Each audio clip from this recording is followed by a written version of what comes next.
You've seen the polls. You've heard the pundits. Maybe you think you already know what Russians believe about the war in Ukraine. You don't. Because in today's Russia, what people really think and what they dare to say out loud are two completely different things. Hi, I'm Elvira Bary, a writer born in the USSR. I spoke with people across Russia and in exile, artists, factory workers, tech specialists. What they told me off camera, and only if I promise not to reveal their real names. It does not sound like anything you've heard in the news. It's fragmented, emotional, contradictory, sometimes heartbreaking. In this video, I'll share their voices with you, unedited and unpolished. Let's begin with Olga, a theater professional in St. Petersburg, and the strange silence that has settled over Russia's artistic class.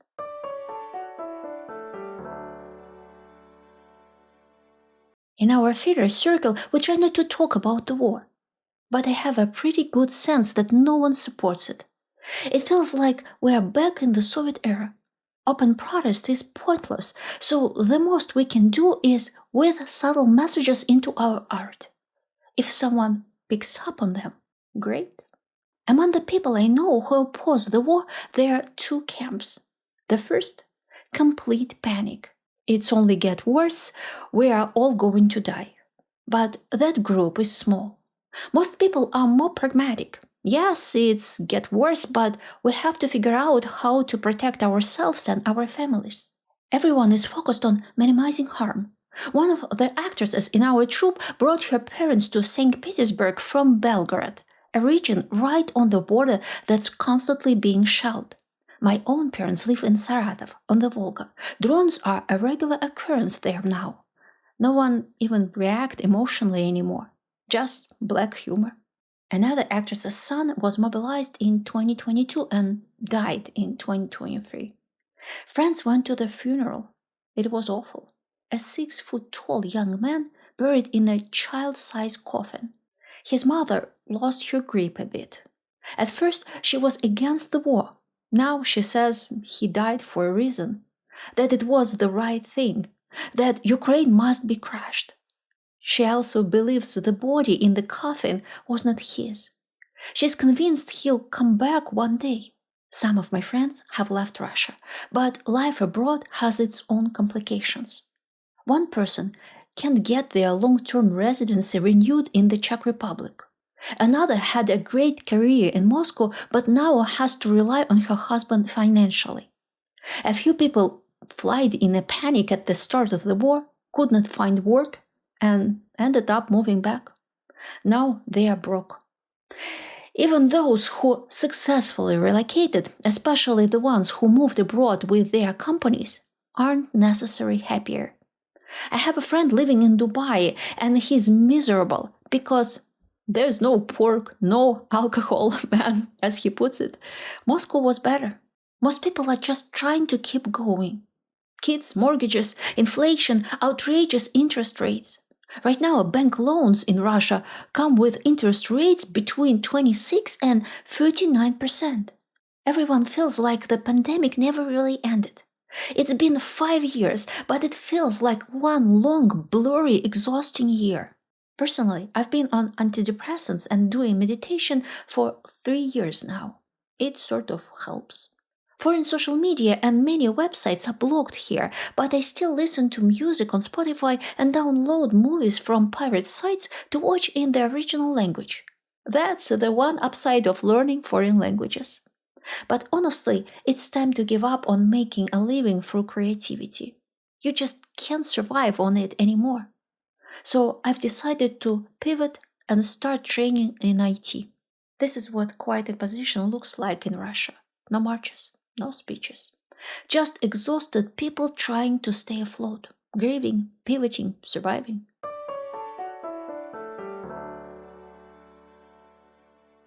Slava Pilotoff, entrepreneur and writer, Moscow. When the war started, I couldn't believe it was real. It felt like Moscow was just bluffing, trying to scare Kiev into concessions. Everyone I knew in business circles thought the same. We have a lot of friends and partners in Ukraine with whom we've worked for years. We started calling them. Are you okay? Can we help in any way? But we could feel their anger building. They knew we weren't personally responsible, but their rage was still there. Now that anger seems to have faded. We talk normally again. Still, I carry a deep sense of guilt.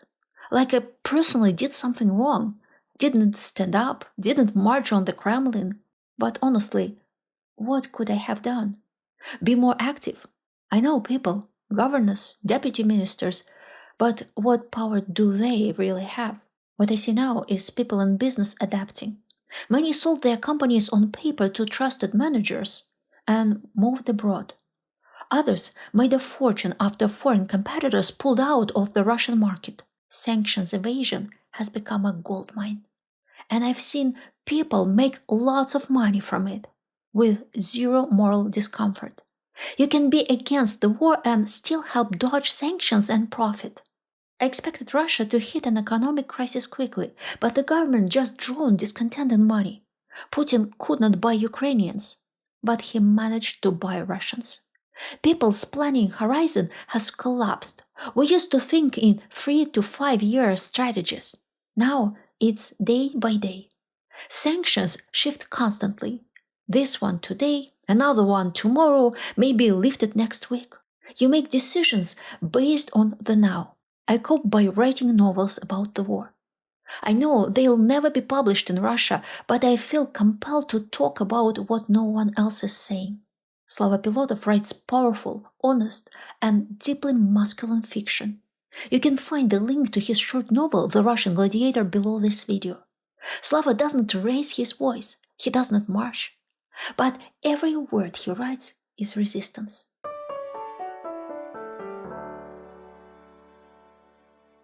Elizaveta, IT specialist, Kazan.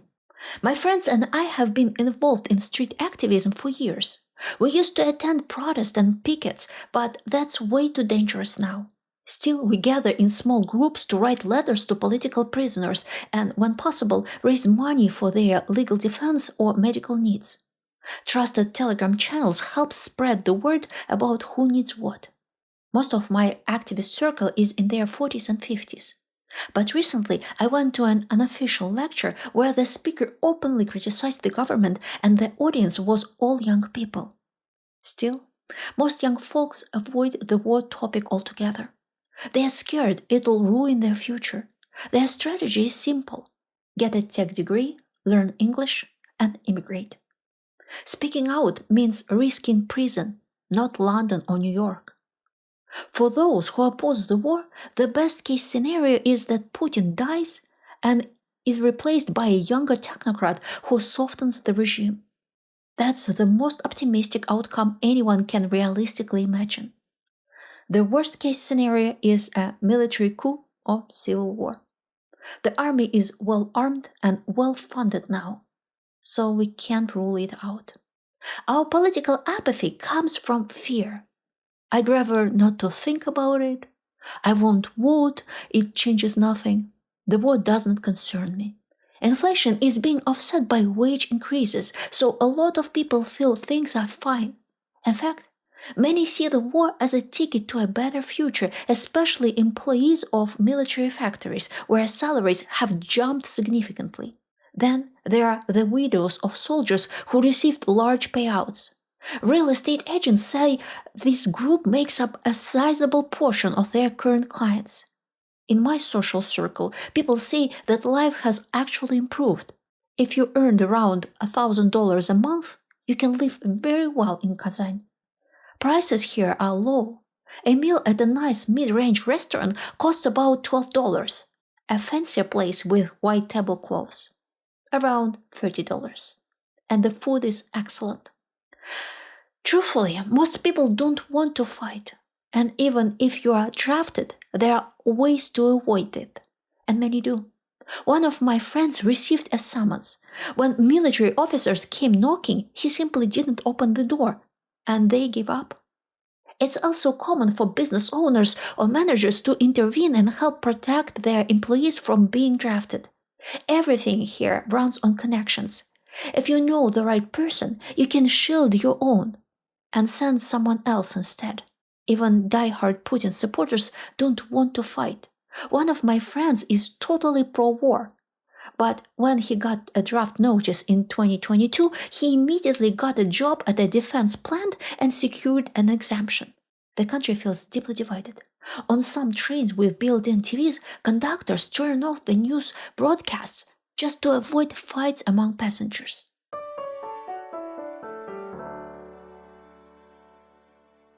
Oleg, fitness coach, Moscow. For Russians, independence and justice are incredibly important. For a long time, we were under the thumb of the West. And when we finally turned in a different direction, started forging our own path, the entire Western world turned against us. Why was it okay when the US bombed Iraq on false pretenses? Why can America, France, and the UK do whatever they want, but Russia isn't allowed to defend its interests? Putin said we are open to dialogue. But will the West actually listen? If the West wants things to return to normal, it should lift sanctions, unfreeze our assets, and talk to us as equals. Honestly, the sanctions have helped us. We're now building our own airplanes and gas liquefaction equipment. Our machine building industry is coming back. We won't need Europe anymore. Our programmers are the best in the world. The longer the sanctions last, the less dependent we'll be on outside help. Despite all the sanctions, I believe the war in Ukraine is justified. Otherwise, the Ukrainians would have drawn Donbass and Crimea in blood.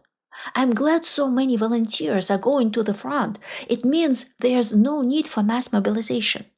People are doing heroic things, and they are getting paid for it. Meanwhile, Ukraine has to forcibly conscript its men. And those men are Russians too. Odessa and Mykolaiv, those are historically Russian lands. I bet no one in the West tells you that Ukraine puts anti-aircraft systems in residential areas, or that they deliberately bomb Russian homes, or about how the people in the Kursk region have been tortured and shot at. It's the West that wants us to kill each other. America wants Europe and Ukraine to keep buying weapons. But who really benefits? Regular people in Europe don't support this. Ukraine will be disarmed and divided. I have no doubt Russia will win. There will be a new president, new elections, and Ukrainians will choose someone who's not hostile to Russia.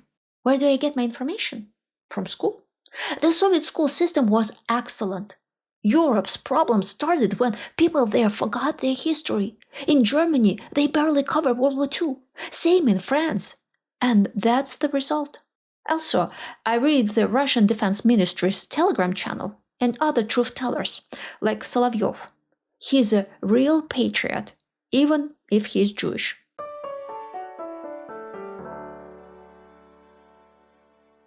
Tatyana, psychotherapist, St. Petersburg. In the beginning, the emotional shock was intense.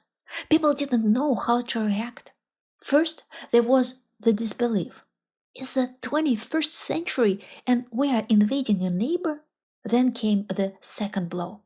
When you realize people close to you actually support war. They'd say things like, there have always been wars, and we were provoked, we are just protecting our interests. And usually the loudest supporters were the ones who'd never see combat. People over 50, mostly. So many relationships have been destroyed. Parents and children stop speaking. Siblings cut ties. It's terrifying to discover someone you care about is not who you thought they were. I think we are dealing with a case of collective narcissism. That's when people over-identify with a group, nation, religion, culture, and glorify it at all costs. They ignore reality, refuse to listen to others, and obsess with group pride. Their sense of self-worth depends on the perceived greatness of the group they belong to. Their ego is fused with the nation.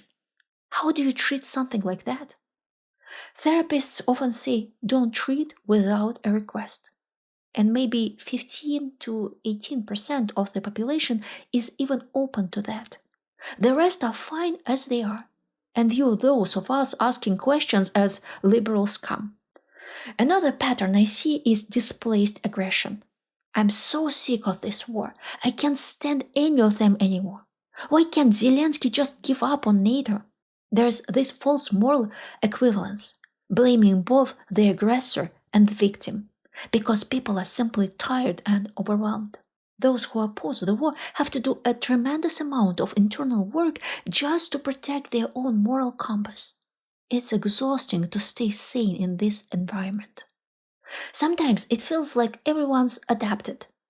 But I recently traveled to Georgia, and only there did I realize how much tension we live with back home. In Georgia, people are relaxed. They don't have to weigh every word. Their kids can speak freely in school. Neighbors, co-workers, passengers, they aren't potential informants. I forgot that life could be like that.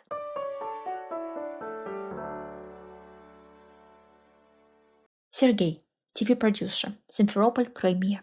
Let's be honest, we are in a civil war. Especially here in Crimea, where so many families are mixed with Ukrainian relatives. We are one people, even if Ukrainian nationalists don't want to admit it. I've noticed more of my friends and relatives have started reconnecting with Ukrainians lately. They just avoid talking about the war. We've done many interviews with people in the Russian-occupied territories. Of course, many fled. But among those who stayed, this is what I see. In Sevastopol, where Russia's main naval base is located, people hate Ukraine with a passion.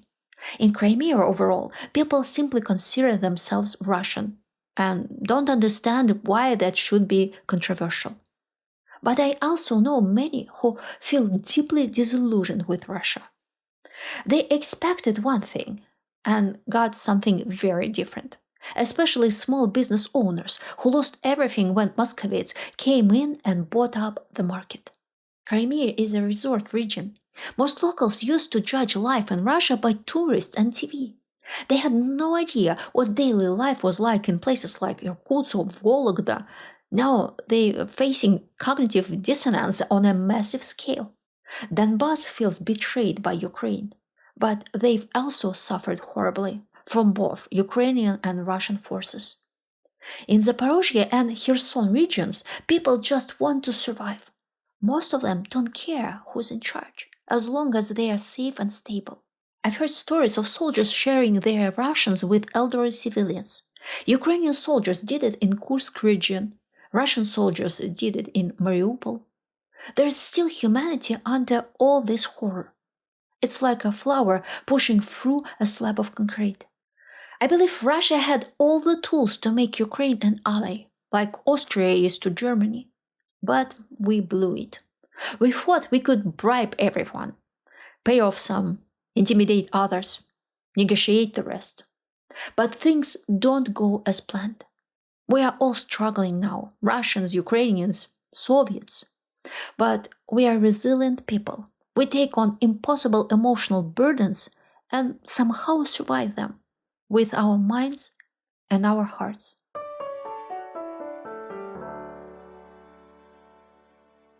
Svetlana, factory worker, now living in the Czech Republic. There are a lot of people from Donetsk here in the Czech Republic, and they hate Russia for destroying their once beautiful city.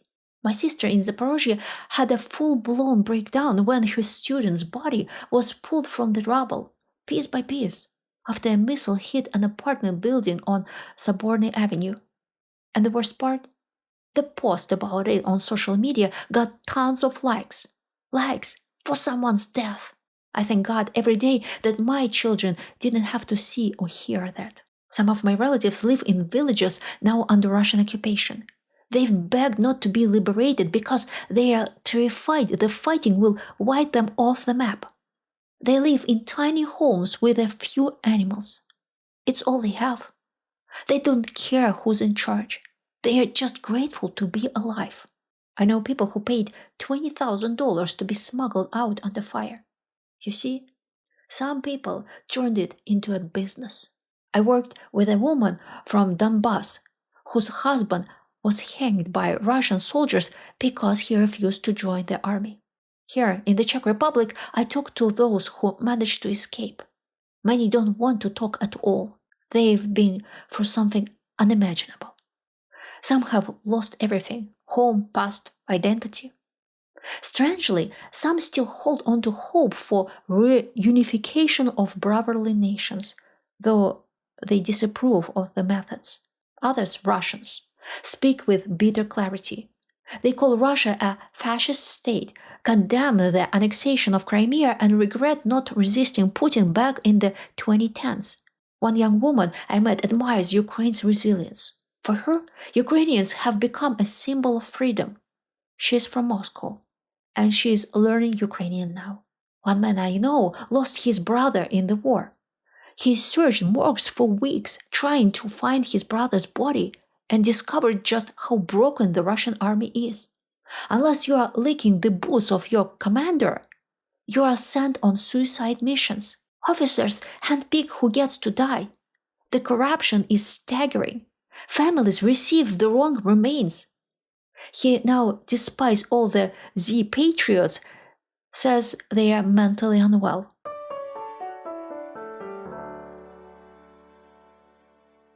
Anna, writer, now living in Germany. I'm part of the literary and journalistic expat crowd, people who fled Putin's Russia. Some still believe Russians are good people who just had the bad luck of ending up with another terrible leader. Others, myself included, believe the opposite, that this so-called bad luck is actually homegrown, that Putin is the flesh and blood of the people who support him. I traveled a lot throughout Russia. I talked to hundreds of people. Before Crimea, I still had illusions, but the full-scale war shattered them. Yes, if the government tomorrow told people the war is over, most wouldn't resist. But that's not because they oppose the war. It's because they never resist anything. There's no real objection to the war. Military factories are hiring and paying well. The shops are full. People find the war unpleasant, sure, but tolerable. They've adapted. Of course, there's a minority with a conscience and a clear head. Polls show them at 10, maybe 15%. It was because of them that I once believed Russia was on a slow, painful path to civilization. I thought they might lead a new perestroika of sorts. But I'm done believing in fairy tales. Maybe if that thaw ever comes while I'm still mobile, I'll visit Moscow for a couple of days to see old friends. But right now, I can't even do that. I'm labeled a foreign agent with criminal charges looming. History makes it plain. Sooner or later, the majority in Russia always returns to its core values. They are good at imitating the outward forms of a civilized life. In fact, they often improve them for convenience. Moscow in the 2000s was a shining example. But the values underneath, they are different. Freedom, human dignity, those simply aren't on the list. So let them live as they wish. I just hope the civilized world manages to keep them within their borders, no matter what. As for me, I'm happy in Germany. I know and love this country. My family is here. I don't feel even a trace of nostalgia. Watching what Russians are done to Ukraine, all I feel is deep disgust. Anyway, Russia already considers people like me to be enemies. Just like post-war Germany loved those who fled from Hitler, modern Russia hates its exiles. Most Russians despise us, and that won't change. But at this point, I don't even care. I've lost all desire to think about them at all. So what does all of this tell us about Russians today? Russia is not a monolith. It's not just soldiers marching and flags waving. It's confusion, conflict, compromise. This war will end someday, but the people who lived through it, on both sides, will carry its weight for the rest of their lives. If this video gave you something to think about, I hope you'll consider sharing and subscribing. It truly helps the channel grow. And if you'd like to support my work directly, you can join my think tank or buy me a coffee. Links are in the description. Thank you for being here.